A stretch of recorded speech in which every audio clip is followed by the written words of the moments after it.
Vanished. What Became of Connie Smith by John Touhy. Connie Smith vanished from her summer camp on the morning of Wednesday, July 16, 1952. A warm day, 80 degrees. The East Coast was in the grip of a heat wave that delivered thick and humid air. Established in 1928 by the YMCA, Camp Sloan is an 85-acre camp that sits along the shore of Lake Wanenpakuk. Long Pond is in Lakeville, Connecticut, a section of the town of Salisbury, and leafy and wealthy far northwestern portion of the state. Connie had been at the camp for 3 weeks, with another month to go. She was 10 years old.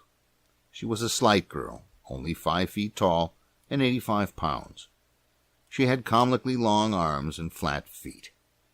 She was nearsighted, so nearsighted that even when she wore glasses, she had to hold books close to her blue eyes to be able to see the words.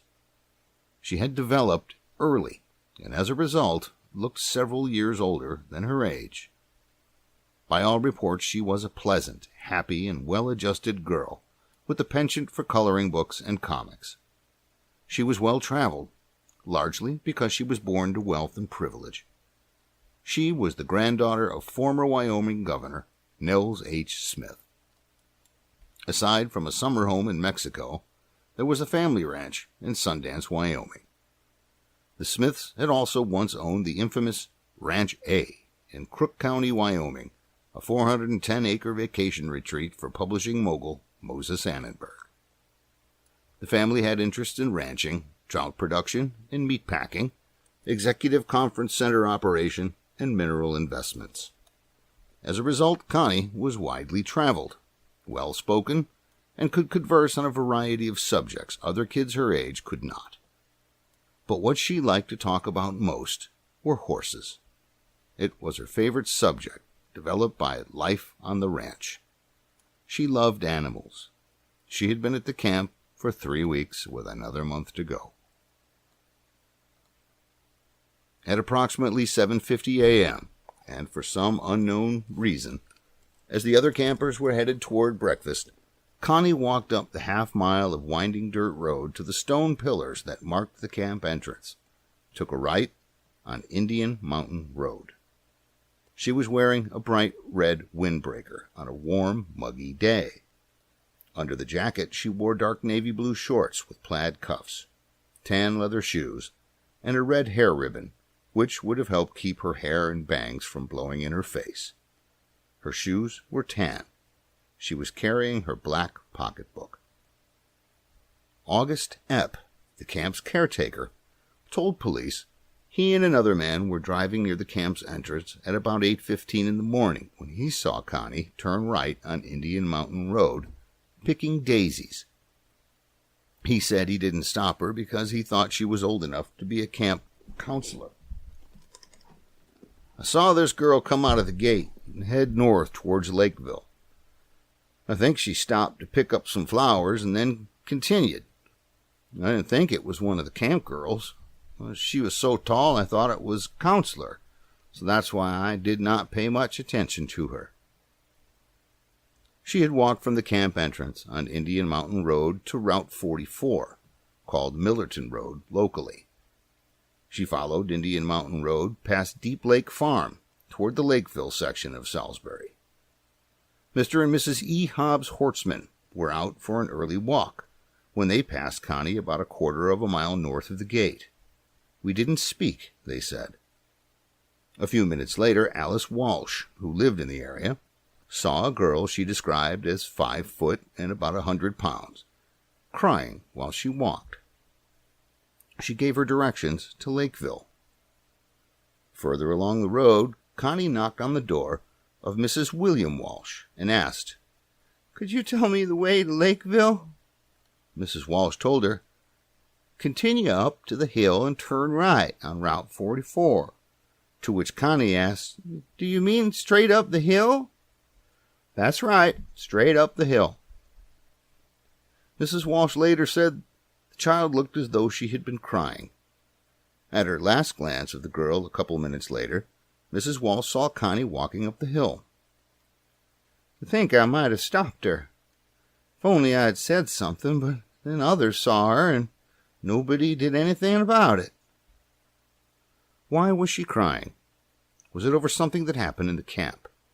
Had something happened to her between the time she left the camp and came across Alice Walsh? Two maids were sitting in front of the servants' cottage adjoining the Frederick J. Cadman house at 50 Indian Mountain Road, watched Connie walk up the driveway toward them, and asked for directions to Lakeville. They told her, and she walked away. Several miles later, Mrs. Frank E. Barnett was driving from Millerton on Route 44, and just before turning into Belgo Road, and said she saw the little girl walking east on the north side of Route 44. Barnett said the girl was looking for a ride. Connie was last seen on Millerton and Belgo Road. She was less than a half-mile from the village center. Reports to the police were that she was last seen by Mr. and Mrs. John Brunn, standing on the right side, south side, of the road. She had tried to hitchhike a ride from them at Route 44 Belgo Road intersection.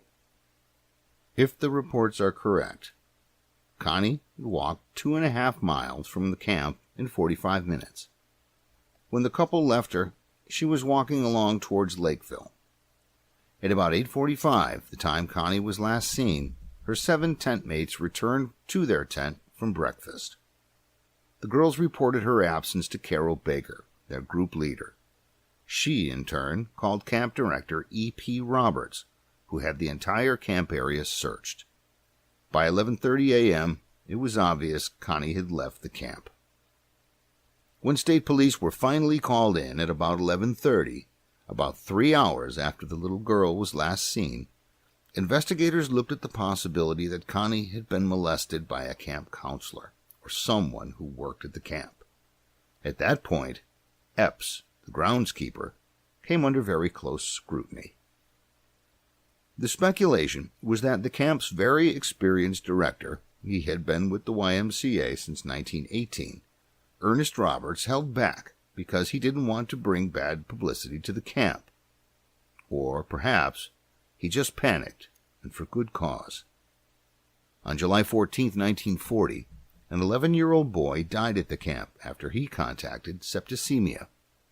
The boy's father, U.S. Army Colonel and noted author John T. Winterich of Ossing, New York, sued Ernest Roberts for the death of his son.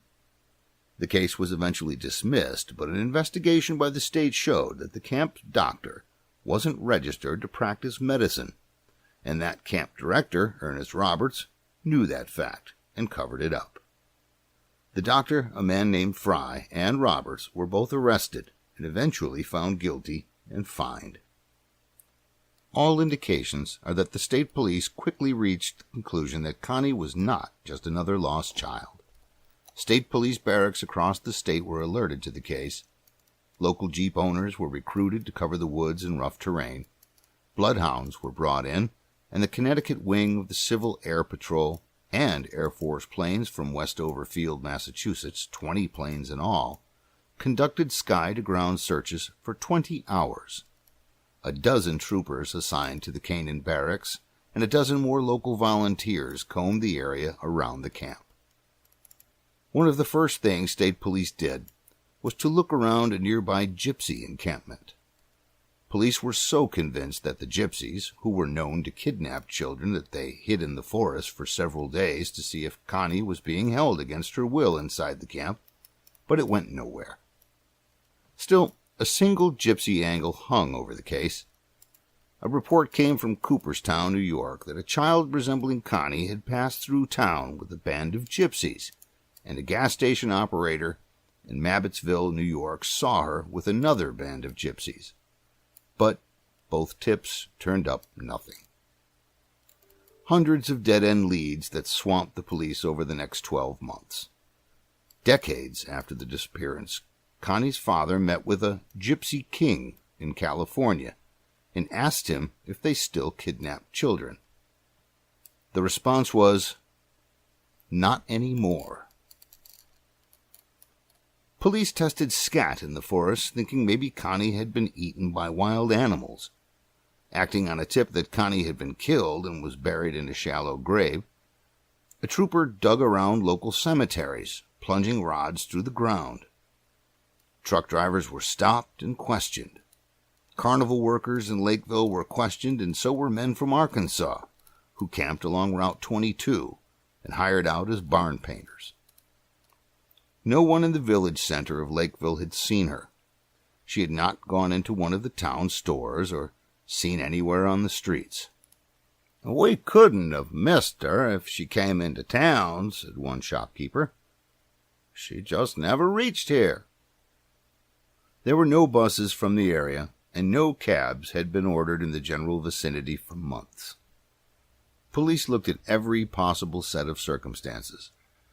The road where she was last seen was busy, and people tended to speed on it. Perhaps she had been struck and killed by a car, and the driver hid the body. That had happened before. But a check of several miles of roadway showed no trace of blood or an accident. It was also possible that she had wandered off the road to beautiful Wanenskapamuck Lake, one of the deepest waters in the state. Perhaps she had drowned. But no one on the lake recalled seeing her. She was an above-average swimmer, and a body had never been found. Had one of her newly divorced parents taken her? Both parents were called in and would arrive in Lakeville within a day's time. Considering the parents' wealth, perhaps she had been kidnapped. Both parents considered kidnapping a possible motive, but no ransom demands ever arrived. One of the few possibilities left was the strongest possibility. Connie got a ride on Route 44, perhaps with a child's notion to make her way down to Greenwich or back home to Wyoming. Perhaps a lunatic had picked her up by chance sometime after 8:45 and probably killed her. The next question was motive. What was Connie's motive in leaving the camp? Why did she leave without telling anyone, and why so early? Was she escaping, or at least protesting the rough treatment from her tent mates? Had she been assaulted by one of the camp employees and was headed into town to phone the police? The days before her disappearance ranged between the mundane and plausibly traumatic. She had just celebrated her 10th birthday on July 11th, and on Sunday, July 13th, Connie's mother and grandmother visited her and deposited $5 into her camp account. The children were not allowed to have cash, but could charge purchases or small cash advances against their accounts. Her mother related afterwards that Connie was excited about a square dance at the camp the next Friday, July 18th, and a horse show scheduled for Saturday, July 19th, and asked if she could stay at the camp longer than originally planned. However, her mother had already arranged for them to return to Wyoming and said no, something that Connie, according to her mother, took in stride. Reportedly, one of the counselors recalled, "She seemed homesick after her mother left." On the morning she disappeared, just before breakfast, Connie had some sort of altercation with either one of her tent mates or a group of girls, and her tent mate that resulted in Connie getting punched or kicked in the nose hard enough to draw blood. The camp said that the night before she left the camp, Connie had gotten a bloody nose when a tent mate climbing down from a bunk above her accidentally kicked her in the face, bloodied her nose, and broke her glasses. Aside from the bloody nose and broken glasses, police learned that she had bruised her hip badly enough to require an overnight ice pack. Camp personnel said that the little girl tripped and fallen off the elevated tent boards. It was Connie's second injury within 24 hours. On the morning she disappeared, Connie was said to have mentioned to someone, probably another girl at the camp, that instead of heading up to breakfast, she was going to the medical tent to return the ice pack, but she never did. The pack was found on her bunk inside her tent. In the meantime, the hunt continued. State police searched the woods on horseback. Both of Connie's parents scoffed at the notion that their daughter could become lost in the woods. They had taken time to teach her to walk downhill and find and follow a fence or a road. A psychic horse from Virginia, named Lady Wonder, was brought in. 2 years before, Lady Wonder had inexplicably helped find the body of a missing child with a crude typewriter she touched with her hooves to answer questions. However, in Connie's case, Lady Wonder was a letdown and produced nothing. They checked reservoirs and lakes and waded through swampland. Connie's mother wrote to known hustlers in the area and begged them to join the search and look in old wells and deserted buildings. The Connecticut Trail Riders Association gathered for a big weekend ride through the wooded countryside. Connie's body had never been found, nor has a piece of cloth from her clothes ever been recovered. All of the known criminal suspects from miles around were hauled in for questioning. The police had a long list of suspects that included the camp cook, delivery men, August Epp, the caretaker, 2 farmhands who had been out late the night before Connie disappeared. Connie's father, Peter Smith, arrived in Lakeville late Friday, 2 days after Connie disappeared. To the amazement of the locals, he was dressed in a business suit, cowboy boots, and a 10-gallon hat. He could take out 3 doves with 3 shots, a craft he continued up until the year he died at age 97, and standing 6 foot 7 inches tall. He was a man who made an impression. Peter Smith and Helen Jensen, the daughter of Swedish immigrants, were married at her parents' home in Greenwich, Connecticut, on October 23, 1937. They had 2 children, Nels Jensen, born 1939, and Constance Connie Christine, born in 1942. The couple divorced in 1949. Helen Smith, who lived in a separate home on the massive Smith Ranch, had custody of Connie, and she brought her east to spend the summer with her mother in Greenwich, Connecticut. It was Helen who decided to send Connie to Camp Sloan. Peter Smith began to coordinate his own search for his daughter. He rented horses and led riders through the thick woods. He rented planes, rode in them, and searched hours. He handed out missing person flyers. When a misguided tip came in that Connie might have headed for home of relatives in Chicago, he booked a private plane and went to the Windy City, searching for her there.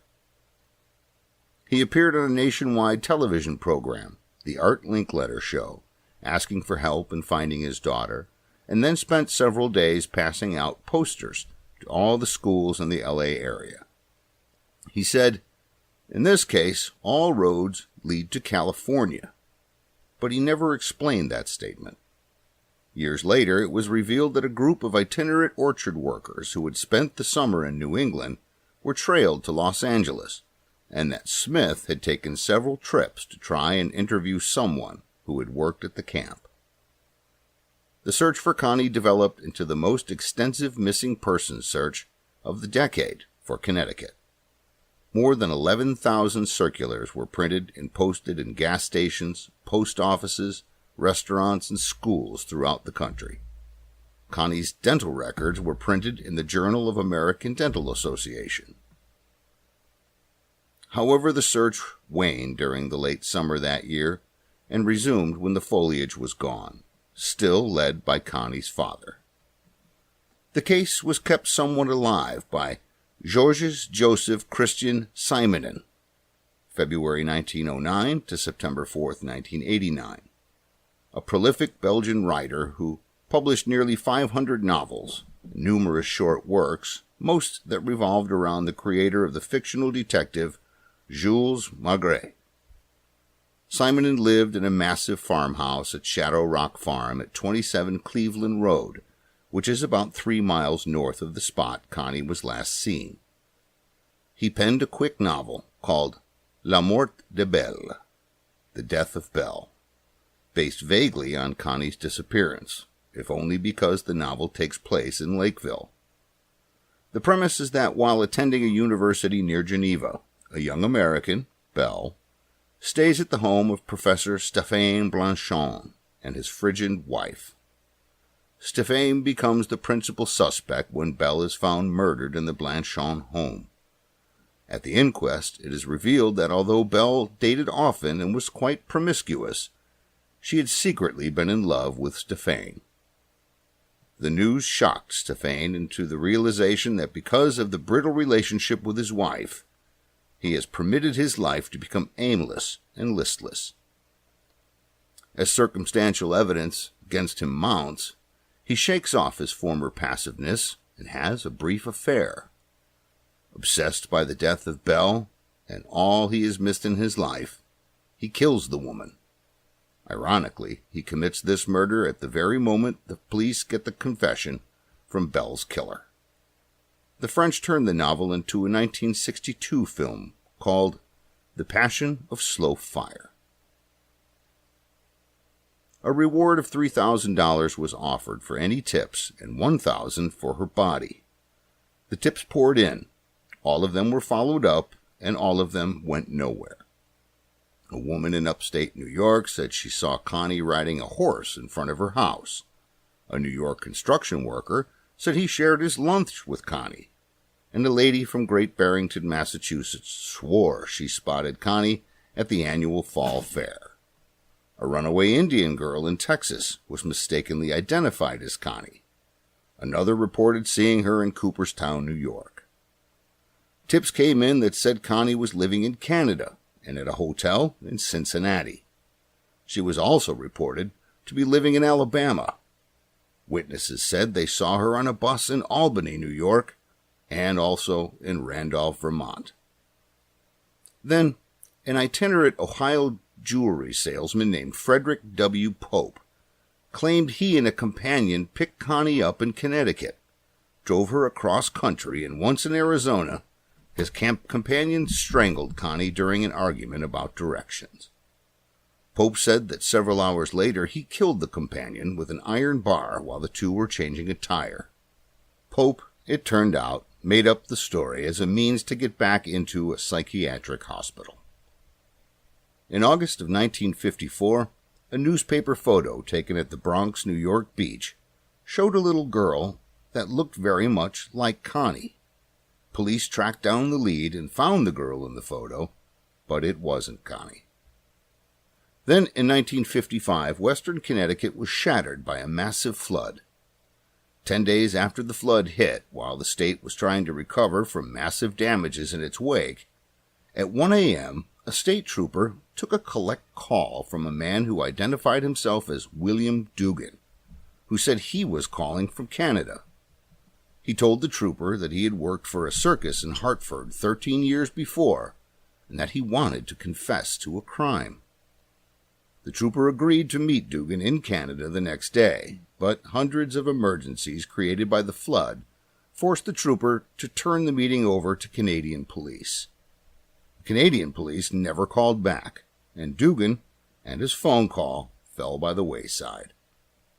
However, the trooper did phone Dugan's ex-wife, and she said Dugan was actually with the U.S. Army stationed in Japan, not Canada.